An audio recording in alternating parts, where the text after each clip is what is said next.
Why anatomy is essential in non-surgical aesthetics? Safety first. Knowing anatomy will decrease your rate of complication, especially severe complication. And as a doctor, you don't want to worry after procedures. Primum non nocere. Then anatomy will improve your results. Anatomy will make you understand that in many indications, as in filler injection, it's better to start your treatment deep and then to go up to the surface.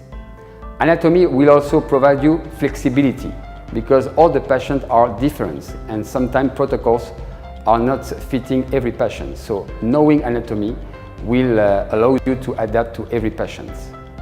And finally, anatomy will allow you to use a proper vocabulary to communicate with your colleagues, with your patients, with your staff, with the industry, and also to publish and research. In conclusion, as no citizen is supposed to ignore the law, no doctor is supposed to ignore anatomy, and anatomy is the law in aesthetic medicine.